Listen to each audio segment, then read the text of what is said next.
ഒന്നും എടുത്തു ചാടി അങ്ങോട്ട് ചെയ്യണ്ട. ക്ഷോഭിക്കേണ്ട നേരമല്ലിത്. നെല്ലൂർ മണ്ണ് ഉണ്ണി നമ്പൂരിക്ക് വേണ്ട ജയ. ആ മോഹം മനസ്സിൽ നിന്ന് അങ്ങോട്ട് മുറിക്ക. അച്ഛാ, രാജീവൻ വല്ലാതെ അങ്ങ് മോഹിച്ചുപോയി. എന്റെ മോളെയോ ചെമ്പ്രയിലെ മണ്ണോ? അല്ലാതിപ്പോ ചെമ്പ്രയിലെ പെണ്ണും ചെമ്പ്രയിലെ മണ്ണും രാജീവിന് വേണം, അല്ല രാജീവ? ഗൗരി എവിടെ? ഗിരീഷൻ എവിടെ? ഞാൻ പറയുന്ന അവർക്ക് മനസ്സിലാവൂ. ഗിരീഷ, ഗിരീഷ!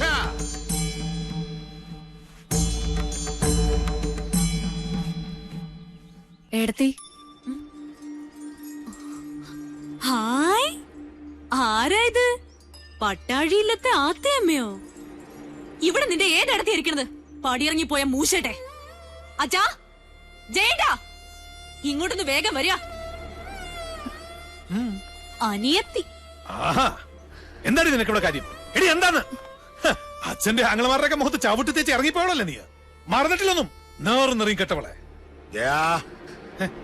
ആരാ?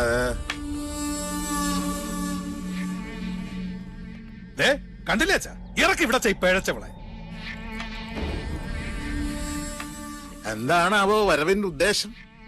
ഗുപ്തനും മക്കളും ചത്തു നശിച്ചോന്ന് കണ്ടുറപ്പിക്കാനാ? അപ്പൊ ഉറപ്പാണ് അച്ഛന് എല്ലാം നശിക്കൂന്ന്? അവന്റെ അച്ചിപ്പണി ചെയ്ത് നടക്കുന്ന നീ ഞങ്ങളെ ശപിക്കുന്നോടി. അച്ഛാ, ഈശ്വരനെ കരുതി, എന്നെ കരുതിയിട്ടല്ല. അച്ഛന്റെ ഏട്ടന്മാരുടെ നന്മയ്ക്ക് വേണ്ടിട്ട് പറയാ. മുഖവുര വേണ്ട. മാധവേട്ടനോട് ശണ്ടയ്ക്ക് നിൽക്കരുത്, എന്റെ ഒരു അപേക്ഷയാണ്. കേട്ടില്ലേ? ഇവള് പറഞ്ഞെന്റെ പൊരുളച്ഛന് മനസ്സിലായില്ലേ? നമ്മുടെ ചോരയ്ക്ക് വേണ്ടി ഇവള് ദാഹിക്കുന്നു. ലക്ഷണം കൊള്ളാം. ആദ്യം യുദ്ധം ചെയ്യാൻ കടവ് കടന്ന് വേളിക്കാരൻ വരുന്നു.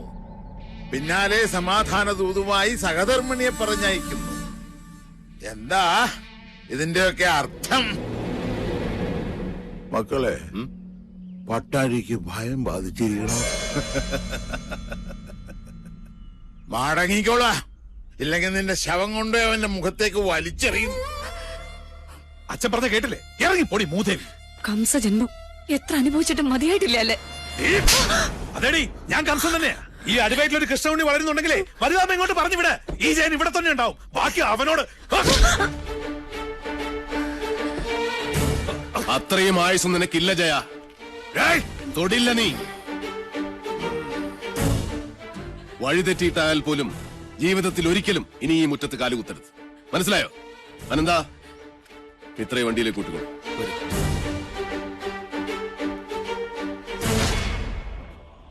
ഏതൊരു പെണ്ണിനും സ്വന്തം വീട്ടുമുറ്റത്ത് വന്ന് നിൽക്കുമ്പോ ഒരു വിശ്വാസമുണ്ട്. എത്ര വെറുത്താലും അവമാനിച്ചാട്ടി ഇറക്കി വിടില്ല. നിങ്ങളത് തകർത്തു. വെറി പിടിച്ച നിങ്ങളുടെ മനസ്സ് പിതൃസ്ഥാനത്തിന്റെ മഹത്വം മറന്നുപോയിരിക്കുന്നു. സൂക്ഷിച്ചോ ചിത്രഗുപ്ത, നിങ്ങളുടെ കൈവെള്ളയിൽ 1000 രേഖ. സാവിത്രി, ഇവന്റെ നെഞ്ചു വലിച്ചു കീറി ചങ്കെടുത്തെന്റെ മുന്നിൽ വെച്ചു തരൂ, എങ്കിലേ എനിക്ക് തൃപ്തിയാവൂ.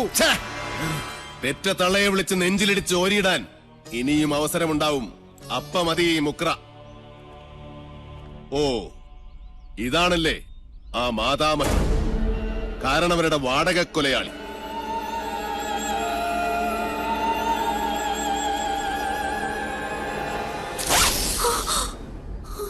ഒളിസേവയ്ക്കിറങ്ങുന്ന ഈ ദുർദേവതയെ കണ്ടാൽ രണ്ടായി വലിച്ചു കീറും മാധവൻ.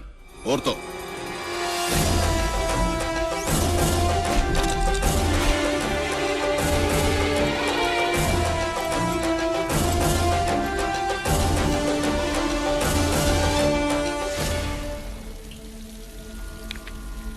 മണിയങ്കോട്ടെ കാരണവരും മക്കളും നെല്ലൂർ മനയുടെ കുറെ കരഭൂമി വെട്ടിപ്പിടിച്ച് അനുഭവിക്കുന്നുണ്ട്. അടിച്ചിറക്കണ ആസത്തുകൾ അവിടെ നിന്ന്. പടിയിറക്കി നാട് കടത്തണ ജോലി നാളെ തന്നെ അങ്ങോട്ട് തുടങ്ങിയാലോ? നല്ലത്. അത് നാളെ തന്നെ തീർപ്പാക്കണം. വരിക.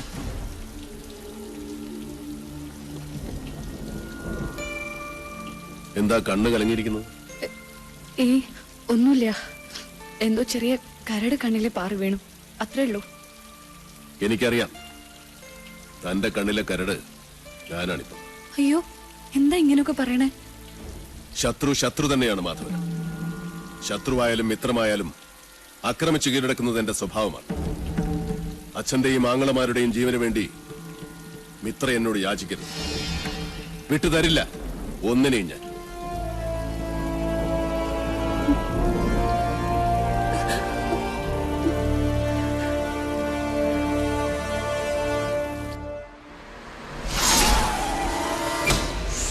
ആരാ ഓഫാക്കിയ?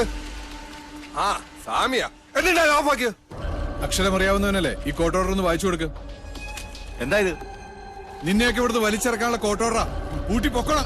സ്വയം ഇറങ്ങണോ അതോ കഴുത്തിന് കുത്തി ഇറക്കി വിടണോ? എടാ വാസു, യവന്മാരെടുത്ത് ചീന്തി ചിന്തയിലടാ.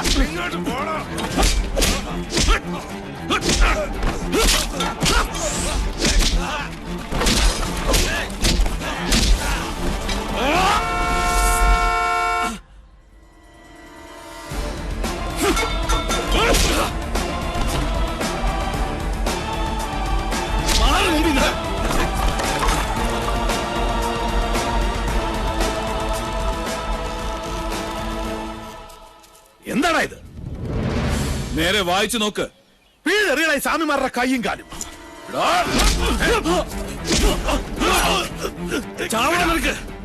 ഒരൊറ്റ വെട്ടിന് ആവിയും അനക്കവും ഇല്ലാതെ തെക്കോട്ട് നോക്കി കിടക്കണേ.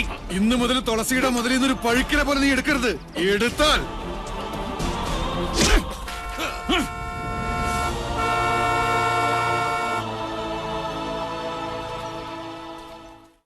എല്ലാം നശിച്ചു, നശിപ്പിച്ചു. എന്നിട്ട് മോങ്ങിക്കൊണ്ട് വന്നിരിക്കുന്നു ശുംഭന്മാര്. അമയത്തെ കഴിക്കുന്ന കഴുതകൾക്കുണ്ടാവും ഇതിലും നല്ല ഉശിര്. എന്തിനാണ് ശംഭോ എനിക്കിങ്ങനെ 3 ആമക്കള്? അച്ഛാ, എന്താ? രാജീവൻ വിളിച്ചിരുന്നു. അപ്പൊ അവരും അറിഞ്ഞു മണിയങ്കോട്ടിന്റെ അടിത്തറ അളകിയിരിക്കുന്നെന്ന്. സ്വത്തില്ലാത്ത മണിയങ്കോട്ട് നിന്നും അവന് പെണ്ണു വേണ്ടാത്രേ.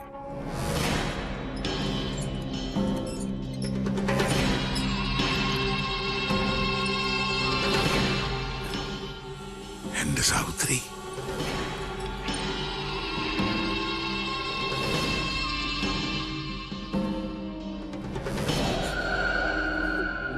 എപ്പോഴൊക്കെ നിന്റെ കണ്ണു നിറഞ്ഞു കണ്ടിട്ടുണ്ടോ അപ്പോഴൊക്കെ ഈ ഗിരീശൻ മനസ്സ് കല്ലാക്കിയിട്ടുണ്ട്.